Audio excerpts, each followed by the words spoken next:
ప్రస్తుతం వివాదంలోని 400 ఎకరాల హెచ్సియు భూమికి సంబంధించి కీలక పత్రాలు వెలుగులోకి వచ్చాయి. ఆ భూమిని హెచ్సియుఏ ఉమ్మడి ఏపీ ప్రభుత్వానికి అప్పగించిందని తెలిపింది తెలంగాణ ప్రభుత్వం. దీనికి బదులుగా సర్వే నెంబర్ 36, 37లోని 405 ఎకరాల ల్యాండ్ను హెచ్సియుకు ఆనాటి ప్రభుత్వం బదలాయించినట్లు తెలిపింది. ఈ భూ బదలాయింపునకు సంబంధించిన పత్రంపై అప్పటి రిజిస్ట్రార్ నరసింహులు సంతకం ఉన్నట్లు చెప్పింది. భూమికి బదులుగా భూమి తీసుకున్న తర్వాత మళ్లీ వివాదానికి దిగడం సరికాదని తెలిపింది ప్రభుత్వం. ప్రస్తుతం వివాదంలోని 400 ఎకరాల హెచ్సియు భూమికి సంబంధించి కీలక పత్రాలు వెలుగులోకి వచ్చాయి. ఆ భూమిని హెచ్సియుఏ ఉమ్మడి ఏపీ ప్రభుత్వానికి అప్పగించిందని తెలిపింది తెలంగాణ ప్రభుత్వం. దీనికి బదులుగా సర్వే నెంబర్ 36, 37లోని 405 ఎకరాల ల్యాండ్ను హెచ్సియుకు ఆనాటి ప్రభుత్వం బదలాయించినట్లు తెలిపింది. ఈ భూ బదలాయింపునకు సంబంధించిన పత్రంపై అప్పటి రిజిస్ట్రార్ నరసింహులు సంతకం ఉన్నట్లు చెప్పింది. భూమికి బదులుగా భూమి తీసుకున్న తర్వాత మళ్లీ వివాదానికి దిగడం సరికాదని తెలిపింది ప్రభుత్వం. హైదరాబాద్ సెంట్రల్ యూనివర్సిటీ భూములపై రాజకీయ వివాదం కొనసాగుతోంది. 400 ఎకరాల్లో ఇంచు భూమి కూడా హెచ్సియుది కాదని ప్రభుత్వం ప్రకటిస్తే యూనివర్సిటీ భూములను వేలం వేయొద్దని సెంట్రల్ యూనివర్సిటీ రిజిస్ట్రార్ ప్రకటించారు. ఇటు విద్యార్థుల ఆందోళనలు కొనసాగుతున్న కంచె గచ్చబౌలి భూముల్లో చదును చేసే ప్రక్రియను సర్కార్ కొనసాగిస్తోంది. ప్రభుత్వ భూములు అమ్మి పాలన చేయడం ఏంటని బీజేపీ, బీఆర్ఎస్ సర్కార్ను ప్రశ్నించాయి.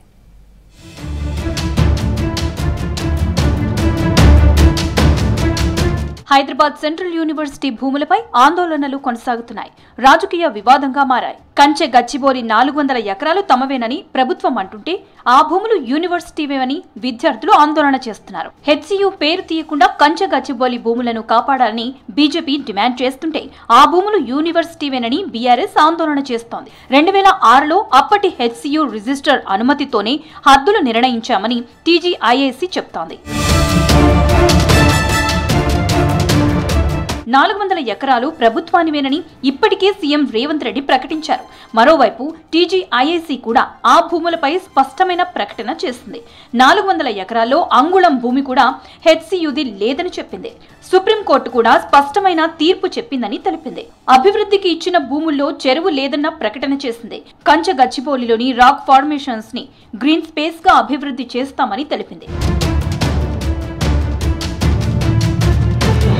యూనివర్సిటీ భూముల వేలంపై ప్రభుత్వం పునరాలోచన చేయాలని హెచ్సియు కోరింది. ఈ మేరకు రిజిస్ట్రార్ పేరుతో ప్రకటన విడుదల చేసింది. టీజీఐఐసీ చేసిన కామెంట్స్ ని ఖండించింది. రెవెన్యూ అధికారులు జూలై 2024లో సర్వే చేసినట్లు జరుగుతున్న ప్రచారం అవాస్తవం అన్నారు. గతంలో కేవలం ఫోటోగ్రఫీ కోసం ప్రాథమిక పరిశీలన చేశామని చెప్పింది. భూమి సరిహద్దులు గుర్తించినట్లు టీజీఐఐసీ ప్రకటనను ఖండిస్తున్నామన్నారు రిజిస్ట్రార్. పర్యావరణ బయోడైవర్సిటీని కాపాడాలని ప్రభుత్వాన్ని కోరింది హెచ్సియు.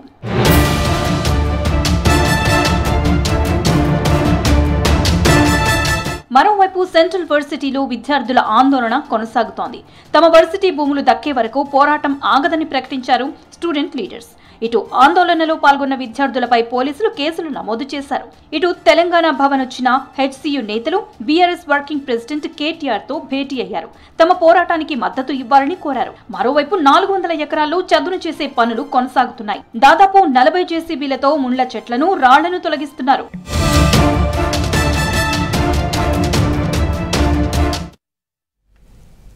ప్రపంచానికే హైదరాబాద్ ను గమ్యస్థానంగా మారుస్తామన్నారు సీఎం రేవంత్ రెడ్డి. ఆ లక్ష్యంలో భాగంగానే సిటీలో జీసీసీ ఏర్పాటుకు ఒప్పందం కుదిరిందన్నారు.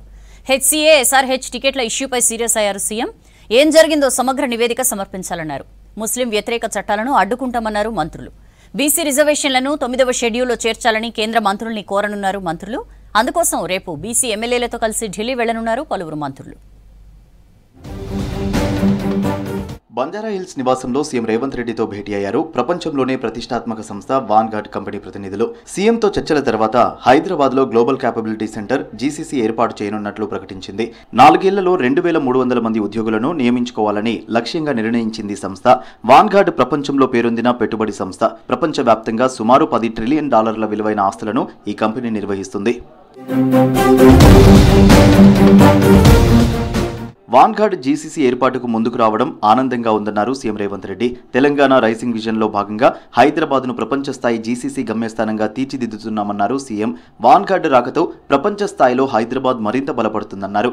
దేశంలోని ప్రతిభను ఉపయోగించుకోవడానికి సాంకేతిక నిపుణులకు ఉద్యోగ అవకాశాలను మెరుగుపరుస్తుందన్నారు రేవంత్. ప్రభుత్వం తరపున తగినంత సహకారం అందిస్తుందని కంపెనీ ప్రతినిధులకు భరోసా ఇచ్చారు సీఎం. హెచ్సీఏ ఎస్ఆర్హెచ్ మధ్య వివాదంపై సీఎం రేవంత్ రెడ్డి సీరియస్ అయ్యారు. ఎస్ఆర్హెచ్ యాజమాన్యాన్ని బెదిరించిన ఆరోపణలపై సీఎంఓ రియాక్ట్ అయ్యింది.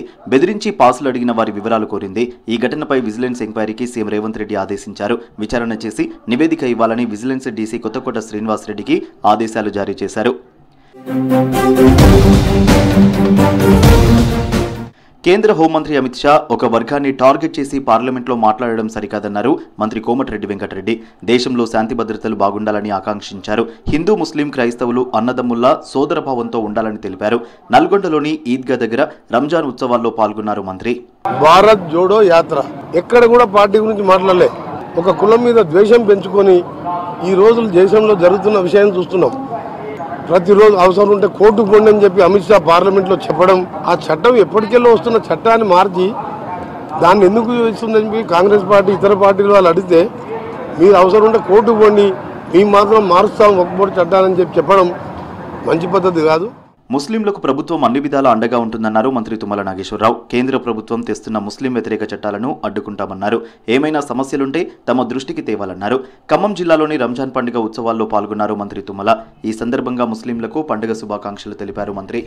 ఈ భారతావనిలో అన్ని కులాలు, అన్ని మతాలు, అన్ని వర్గాలు సమానమైనటువంటి హక్కులు, వారి వారి మతాలకు సంబంధించినటువంటి విషయాల పట్ల జాగరూకతతో ఉండే విధంగా కేంద్ర ప్రభుత్వం చేసే అనాగరికమైనటువంటి చట్టాలు ఏమన్నా ఉంటే వ్యతిరేకిస్తామని కూడా చెప్పాం. ముఖ్యంగా వక్ఫ్ చట్టానికి సంబంధించి శాసనసభలో కూడా ముఖ్యమంత్రి గారు స్పష్టం చేశారు. కాబట్టి ముస్లిం సోదరులకు అన్ని విధాలా అన్ని రకాలుగా అండదండలుగా ఉండటానికి నాకు సహకరించినటువంటి ముస్లిం సోదరులందరికీ కూడా ధన్యవాదాలు తెలియజేస్తూ రేపు సాయంత్రం బీసీ ఎమ్మెల్యేలతో కలిసి ఢిల్లీకి వెళ్లనున్నారు మంత్రులు పొన్నం ప్రభాకర్, కొండా సురేఖ. బీసీ రిజర్వేషన్లను 9వ షెడ్యూల్లో చేర్చాలని కేంద్ర మంత్రులకు విజ్ఞప్తి చేయనున్నారు. రిజర్వేషన్లపై తెలంగాణ అసెంబ్లీ పంపిన బిల్లును పార్లమెంట్లో ఆమోదించాలని కోరనున్నారు. తర్వాత ఏప్రిల్ 2వ తేదీన ఢిల్లీలో బీసీ సంఘాల మహాధర్నాలో పాల్గొననున్నారు మంత్రులు. ఈ కార్యక్రమానికి ఏఐసీసీ అగ్రనేత Rahul Gandhi, CM Revanth, deputy CM బట్టి విక్రమార్క, పీసీసీ చీఫ్ మహేష్ కుమార్ తదితరులు పాల్గొని సంఘీభావం తెలుపనున్నట్టు తెలుస్తోంది.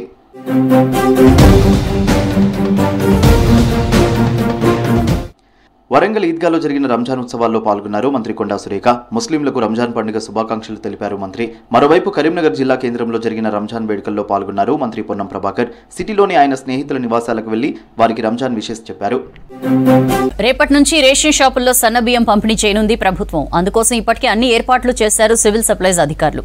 2-3 రోజుల నుంచే సన్నబియ్యం స్టాక్ రేషన్ దుకాణాలకు వెళ్లింది. రేషన్ అవసరాలు తీరిన తర్వాత మిగిలిన బియ్యాన్ని ఫిలిప్పీన్స్ కు సప్లై చేస్తోంది సర్కార్. అందులో భాగంగా ఇవాళ కాకినాడ పోర్ట్ నుంచి ఒక షిప్ ఆ దేశానికి బయలుదేరింది.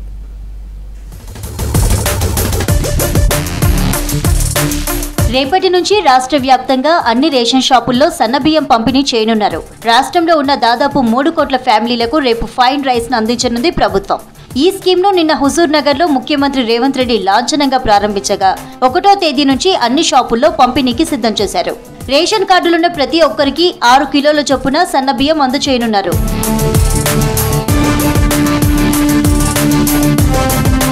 తెలంగాణ బియ్యాన్ని ఫిలిప్పీన్స్ కి ఎగుమతి చేయడానికి కుదిరిన ఒప్పందంలో భాగంగా కాకినాడ పోర్టులో బియ్యం లోడ్ షిప్ ను ప్రారంభించారు మంత్రి Uttam Kumar Reddy.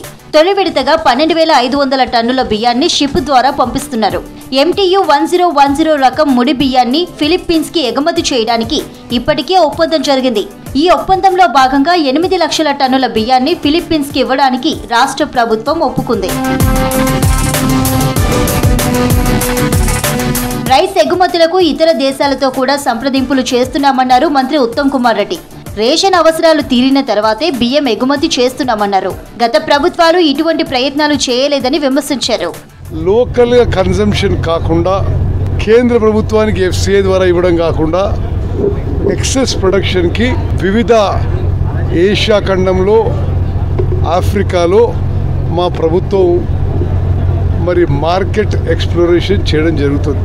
We are looking at various markets in Southeast Asia and Africa. రేపటి నుంచి సన్నబియ్యం ప్రక్రియ ప్రారంభం కానుండటంతో ఇప్పటికే డీలర్లను అలర్ట్ చేశారు అధికారులు. ఎక్కడైనా అవకతవకలు జరిగితే చర్యలు తప్పవని హెచ్చరించారు. నాణ్యమైన బియ్యం ప్రజలు వాడుకోవాలని సూచించారు అధికారులు. ఇక కొత్త రేషన్ కార్డులు వచ్చే నెల నుంచి పంపిణీ చేయనుండటంతో వారికి కూడా సన్నబియ్యం ఇచ్చేందుకు ప్రణాళికలు సిద్ధం చేస్తున్నారు. రాష్ట్రంలో యూనివర్సిటీ భూముల వేలం తక్షణమే నిలిపివేయాలన్నారు బీజేపీ నేతలు. ప్రభుత్వ భూములు అమ్మి ఎవరైనా పాలన చేస్తారా అని ప్రశ్నించారు. హెచ్సియు భూముల వేలంపై తమ పార్టీ ఎమ్మెల్యే ఎమ్మెల్సీలతో నిజ నిర్ధారణ కమిటీ వేస్తామన్నారు. ఇక రేషన్ బియ్యం విషయంలో పైసలు కేంద్రానివైతే ఫోటోలకు మాత్రం రాష్ట్ర ప్రభుత్వం ఫోజులు ఇస్తోందని విమర్శించారు. 2047 నాటికి భారత్ను అభివృద్ధి చెందిన దేశంగా మార్చే లక్ష్యంతో ప్రధాని మోదీ ముందుకెళ్తున్నారని చెప్పారు బీజేపీ నేతలు.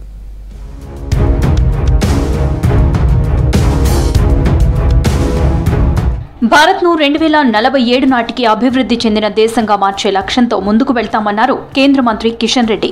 హైదరాబాద్ జూబ్లీహిల్స్ లో వికసిత భారత్ ఎంటర్ప్రెన్యూర్ నెట్వర్క్ ను ఆయన ప్రారంభించారు. పారిశ్రామికవేత్తలకు మార్గదర్శనం చేయడానికి ఈ సంస్థ ఉపయోగపడుతుందని చెప్పారు. యువత పరిశోధనలు చేయాలని, సొంత వ్యాపారాలు ప్రారంభించాలని కేంద్ర ప్రభుత్వం ఆకాంక్షిస్తోందన్నారు. ప్రధానమంత్రి మోదీ స్టార్టప్లను, యువ పారిశ్రామికవేత్తలను ప్రోత్సహిస్తున్నారని చెప్పారు. ముఖ్యంగా 2047లో భారతదేశము ఒక అభివృద్ధి చెందిన దేశంగా ఎదగాలి అంటే యువత పరిశోధన చేయాలని, వ్యాపారంలో రావాలని చాలామంది భావిస్తున్నటువంటి ఈ నేపథ్యంలో వాళ్లకు మార్గదర్శనం చేయడం కోసము, వాళ్లకు దిశానిర్దేశం చేయడం కోసము ఈరోజు వికసిత్ భారత్ సంబంధించినటువంటి లక్ష్య సాధన కోసము ఈ సంస్థ ఏర్పాటు కావడము చాలా సంతోషం. హైదరాబాద్ సెంట్రల్ యూనివర్సిటీలో అమ్మకాలపై పోలీసులు దాడి చేయడం దారుణమన్నారు కేంద్ర మంత్రి బండి సంజయ్. దొంగల్లా భూములను రాత్రిపూట బుల్డోజర్లతో చదును చేస్తున్నారని మండిపడ్డారు. ప్రభుత్వ భూములు అమ్మి ఎవరైనా పాలన చేస్తారా అని ప్రశ్నించారు. రేషన్ బియ్యం విషయంలోనూ పైసలు కేంద్రానివి అయితే ఫోటోలకు రాష్ట్ర ప్రభుత్వం ఫోజులు ఇస్తోందని విమర్శించారు. మా భూములు ఎందుకు అమ్ముకుంటారు అని చెప్పి ప్రశ్నించే ప్రయత్నం చేస్తే రాత్రి దొంగలక జేసీబీలను 10 జేసీబీలు తీసుకుపోయి రాత్రి మొత్తం భూమిని చదువు చేస్తారు. మా యూనివర్సిటీ భూములు అమ్మకండి అని చెప్పి ఆపే ప్రయత్నం చేస్తే ఆ చిన్న అమ్మాయిలు గుంజుకోబోతుంటే ఆ వీడియో చూసిన ప్రతి ఒక్కరు ఏడ్చారు. ఎస్సీ భూములు అమ్మకుంటే తెలంగాణ రాష్ట్రాన్ని పాలించే స్థితిలో కాంగ్రెస్ ప్రభుత్వం లేదు. 5 కిలోల బియ్యం ఫ్రీ ఇచ్చేది మేము, కేంద్ర ప్రభుత్వం ఇస్తుంది, మోడీ ప్రభుత్వం ఇస్తుంది. 10,000 కోట్ల రూపాయలు ఖర్చు పెట్టేది కేంద్ర ప్రభుత్వము, ఫోటో మాత్రం మీరు పెట్టుకుంటారు. సికింద్రాబాద్ యశోద హాస్పిటల్లో ఎంఎంటీఎస్ అత్యాచార యత్నానికి గురైన బాధితురాలిని పరామర్శించారు కేంద్ర మంత్రి బండి సంజయ్. బాధితురాలితో మాట్లాడి ఆమె ఆరోగ్య పరిస్థితిపై ఆరా తీశారు. ఘటనపై పూర్తి స్థాయిలో విచారణ జరిపించి బాధితురాలికి న్యాయం చేస్తామని భరోసా కల్పించారు బండి సంజయ్.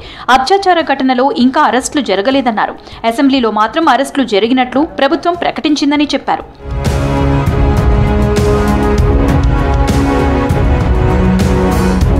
హెచ్సియు భూముల వేలంపై పార్టీ ఎమ్మెల్యే ఎమ్మెల్సీలతో నిజ నిర్ధారణ కమిటీ వేయాలని నిర్ణయం తీసుకున్నామన్నారు బీజేపీ ఎంపీ కొండ విశ్వేశ్వర్రెడ్డి. వాస్తవాలను బయటికి తీసి ప్రజల ముందు పెడతామన్నారు. భూముల వేలంపై విద్యార్థులకు మద్దతుగా యువ మోర్చా ఆధ్వర్యంలో పోరాటాలు చేస్తామన్నారు.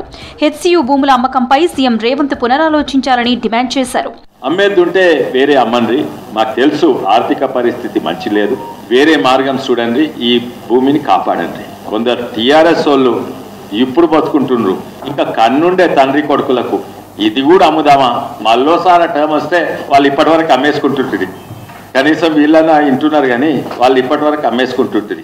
స్థానిక సంస్థల ఎన్నికల్లో బీజేపీ విజయం సాధిస్తుందన్నారు ఆ పార్టీ రాష్ట్ర ప్రధాన కార్యదర్శి కాసం వెంకటేశ్వర్లు. ఈలోపు కేంద్ర పథకాలను గ్రామాల్లో ప్రచారం చేస్తామన్నారు. ప్రధానంగా సన్నబియ్యానికి కేంద్రం ఇచ్చే నిధులపైన విస్తృత ప్రచారం చేస్తామన్నారు కాసం. రాష్ట్ర వ్యాప్తంగా మొత్తం 10 లక్షల ఎకరాలు పంటలు ఎండిపోయాయన్నారు. రైతాంగ సమస్యపై పోరాటం చేస్తామన్నారు కాసం. ఎట్టి పరిస్థితుల్లో కూడా ఈసారి స్థానిక సంస్థల ఎన్నికలు గెలవాలి, మెజారిటీ స్థానం. దానికోసం కేంద్రం నుంచి వచ్చినటువంటి పథకాలు ఏవైతున్నాయో గ్రామాలకు వాటిని అన్నిటి ప్రజలకు చెప్పేటట్టు విస్తృతమైనటువంటి కార్యక్రమాలు చేయాలి. తర్వాత సన్నబియ్యము రాష్ట్ర ప్రభుత్వం ఎంత బేర్ చేస్తుంది, కేంద్ర ప్రభుత్వం మోడీ గారి ప్రభుత్వం ఎంత ఇస్తుందనే విషయంలో కూడా ప్రజలకు తెలిసే రకంగా జనజాగరణ చేయాలని చెప్పేసి కార్యక్రమం తీసుకోవడం జరిగింది. హైదరాబాద్ లోకల్ బాడీ ఎమ్మెల్సీ ఎన్నికలపై ఫోకస్ పెట్టింది బీజేపీ. ఆ పార్టీ రాష్ట్ర కార్యాలయంలో ఆఫీస్ బ్యారర్స్, జిల్లా అధ్యక్షులతో కిషన్ రెడ్డి భేటీ అయ్యారు. ఎమ్మెల్సీ ఎన్నికల్లో పోటీ చేయాలా వద్దా అనే విషయంపై చర్చించారు. షార్ట్ బ్రేక్ తీసుకుందాం, స్టే ట్యూన్డ్. దేశాభివృద్ధి లక్ష్యంగా ప్రధాని మోదీ సర్కార్ పనిచేస్తుందన్నారు కేంద్ర మంత్రి అమిత్ షా. 10 ఏళ్ల డబుల్ ఇంజిన్ పాలనలో హర్యానా ఎంతో ప్రగతి సాధించిందన్నారు. దేశవ్యాప్తంగా వక్ఫ్ సవరణ బిల్లుకు మద్దతు పెరుగుతోందన్నారు కేంద్ర మంత్రి రిజిజు. 2029లోనూ నరేంద్ర మోదీయే ప్రధానిగా ఉంటారన్నారు CM Fadnavis.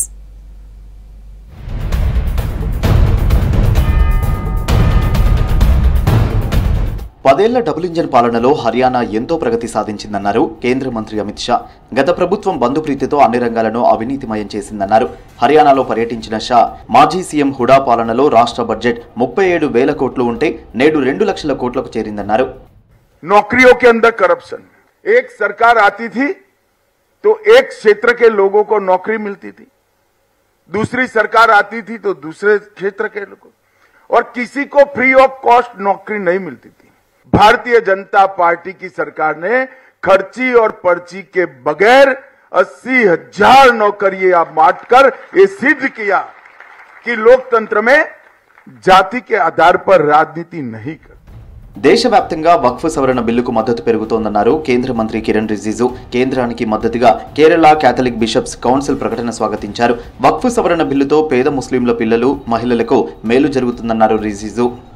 Many Muslim organizations, Christian organizations, Hindus, Jains and also Sikh, they are all supporting Waqf Amendment Bill. We must understand that Waqf Amendment Bill is basically for the interest of the poor Muslims. ये वक्फ का विरोध करने वाला कौन लोग है? जो कुछ लोग ताकतवर हैं, वक्फ के प्रॉपर्टी को कब्जा करके रखा हुआ है, वो लोग मिसगाइड कर रहे हैं, लोगों को गुमराह कर रहे हैं. ये बिल्कुल ठीक नहीं है. వక్ఫ్ సవరణ బిల్లుకు చాలా మంది ముస్లిం మతాధికారులు మద్దతుందన్నారు. JPC chairman, BJP MP Jagdambika Pal కేవలం all India Muslim personal law board మాత్రమే బిల్లును వ్యతిరేకిస్తోందన్నారు. వక్ఫ్ సవరణ బిల్లుతో ముస్లిం సమాజానికి మేలు జరుగుతుందన్నారు. हम सबका साथ सबके विकास की बात कर रहे हैं, लेकिन ये जो कांग्रेस पार्टी है, ओवैसी है, मुस्लिम पर्सनल लॉ बोर्ड है, ये केवल मुसलमान को वोट बैंक समझ रही है, उसको तुष्टीकरण कर रही है, कोशिश कर रही कि हम तफरका पैदा करें झूठ बोल करके, ना इत्तफाकी करें, बदअमनी करें, लेकिन ये हो नहीं पाएगा. భారత ప్రధానిగా 2029లోనూ నరేంద్ర మోదీయే ఉంటారన్నారు. మహారాష్ట్ర సీఎం దేవేంద్ర ఫడ్నవీస్ ప్రధానిగా మోదీ వారసుడి గురించి చర్చ అనవసరమన్నారు. వచ్చే లోక్సభ ఎన్నికల్లోనూ బీజేపీని మోదీయే నడిపిస్తారని చెప్పారు. ఆర్ఎస్ఎస్ కార్యాలయాన్ని సందర్శించడానికి రాజకీయాల నుంచి మోదీ రిటైర్మెంట్కు సంబంధం లేదన్నారు ఫడ్నవీస్. जो शिक्षा पद्धति उस समय आई थी वो भारतीयों को गुलाम बनाने के लिए आई थी. उस शिक्षा पद्धति में बदलाव करके अगर उसका भारतीयकरण हो रहा है तो इससे किसी को दुख होने का कारण नहीं है. कोई भी जो राष्ट्रभक्त व्यक्ति है वो यही कहेगा कि इसका भारतीयकरण होना चाहिए. मुझे ऐसा लगता है कि सोनिया जी ने इसकी पूरी जानकारी लेनी चाहिए और भारतीयकरण को पूर्ण रूप से सपोर्ट करना चाहिए. మొఘల్ చక్రవర్తి ఔరంగజేబ్ సమాధిపై కొందరు రెచ్చగొట్టే ప్రకటనలు చేస్తున్నారన్నారు ఆర్ఎస్ఎస్ నాయకుడు సురేష్ జోషి. కొన్ని మితవాద సంస్థలు వార్తల్లో నిలవడానికి ఔరంగజేబు సమాధిని తెరపైకి తెచ్చాయన్నారు. చరిత్రను కులం, మతం ఆధారంగా విడదీసి చూడలేమన్నారు సురేష్ జోషి. अनावश्यक विषय उठाया गया है. एक है उसकी मृत्यु यहाँ हुई तो कब्र यहाँ बनी हुई है, कोई श्रद्धा है वो जाएंगे. हमने तो छत्रपति शिवाजी महाराज का जो नमूना आदर्श है, उन्होंने अफजल खान की भी वहां पर कब्र बनवाई थी. तो है भारत की ये उदारता की सर्वसमावेशिता का प्रतीक है. वो कब्र रहे, जिसको जाना है वो जाए. ఢిల్లీని అభివృద్ధి పథంలో నడిపించడానికి కృషి చేస్తున్నట్లు చెప్పారు సీఎం రేఖా గుప్తా. రోహిణిలోని కాళీమాత మందిరాన్ని సందర్శించారు. ఢిల్లీ ప్రజలు సుఖ సంతోషాలతో ఉండాలని కాళీమాతను కోరుకున్నట్లు చెప్పారు. ఛత్తీస్గఢ్లో మరో ఎన్కౌంటర్ జరిగింది. ఉమ్మడి వరంగల్ జిల్లాకు చెందిన రేణుక అనే మావోయిస్ట్ అగ్రనేత మరణించారు. దండకారణ్యం స్పెషల్ జోనల్ కమిటీ సభ్యురాలిగా ప్రెస్ టీం ఇన్ఛార్జిగా పనిచేస్తున్నట్లు తెలుస్తోంది. ఛత్తీస్గఢ్, తెలంగాణలో కలిపి మొత్తం 45 లక్షల రివార్డు ఉన్నట్లు తెలిపారు అధికారులు.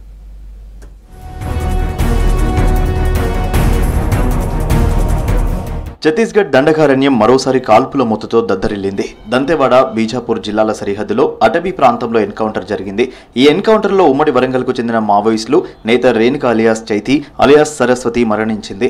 ఆమెపై మొత్తం 45 లక్షల రివార్డు ఉండగా ఛత్తీస్గఢ్ ప్రభుత్వం 25 లక్షలు, తెలంగాణ ప్రభుత్వం 20 లక్షలు ప్రకటించింది.